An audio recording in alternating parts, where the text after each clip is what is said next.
দিনহাটায় মমতা বন্দ্যোপাধ্যায়ের সভার পরই কোচবিহার দক্ষিণ বিধানসভা কেন্দ্রের চিলকিরহাট গ্রাম পঞ্চায়েতের বিভিন্ন এলাকায় নির্বাচনী সভা করলেন কোচবিহার লোকসভা কেন্দ্রের তৃণমূল কংগ্রেস প্রার্থী জগদীশ চন্দ্র বর্মা বসনিয়া। হাতে আর মাত্র 7 দিনের অপেক্ষা, তাই 1 সেকেন্ড সময় নষ্ট করতে নারাজ তৃণমূল কংগ্রেস প্রার্থী।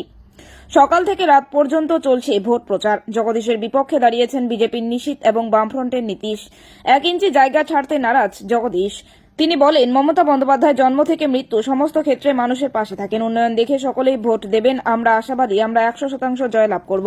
আমরা বলি একটা রাম মন্দির কেন 10টা করো, কিন্তু 22 তারিখ রাম মন্দির উদ্বোধন হলো।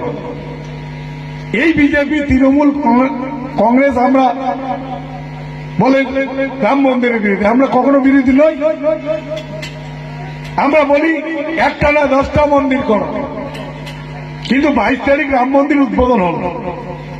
আমরা যারা চিলকিরহাটের মানুষ, আপনারা বলুন তো আমরা কি লাভ পেলাম তার থেকে?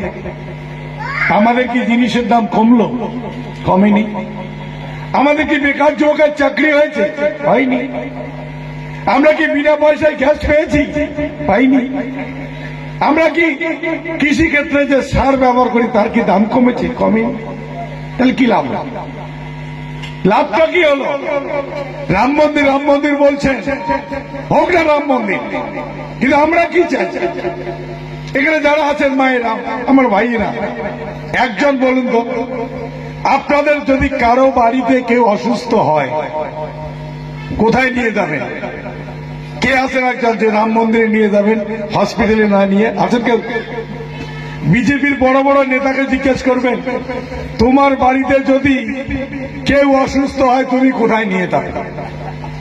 তাহলে যে রাম মন্দিরের জন্য লাফালাফি করছো সেখানে নিয়ে যাবে না কুচবিহার হসপিটালে নিয়ে যাবে?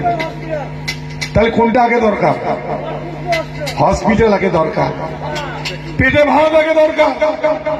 আমি যদি 7 দিন উপবাসে থাকি না, ভগবানের নাম নেওয়া ভুলে যাব, তখন পেট চিবি ধরে কান্নাকাটি করতে হবে, মানুষের কাছে ভিক্ষা করতে হবে, একটু খেতে দাও। শরীর যদি অসুস্থ হয়, পেটে যদি ভাত না থাকে, আর আজকে মায়েরা আসছেন, বাড়িতে যদি একটা শাড়ি না থাকতো, আপনারা আসতে পারতেন এই মিটিং এ? আর রাত্রিবেলা গিয়ে যদি থাকার একটা ঘর না থাকে, আপনারা কোথায় থাকবেন? কোথায় থাকবেন? এই যে বিষয়গুলো, এগুলোর কথা তো বিজেপি বলে না। বলে কি বলে? রাম মন্দির হয়েছে, ভালো কথা হয়েছে, কিন্তু আরো বড় কথা যে আমাদেরকে কিভাবে, হিন্দু ধর্মটাকে কিভাবে বিজেপি মানুষের কাছে হাস্যস্কর করে তুলছে। এখানে মায়েরা আছেন, বলেন আগে পূজা হওয়ার পরে প্রসাদ দেয় না পূজা হওয়ার পরে প্রসাদ দেয়? কোনটা?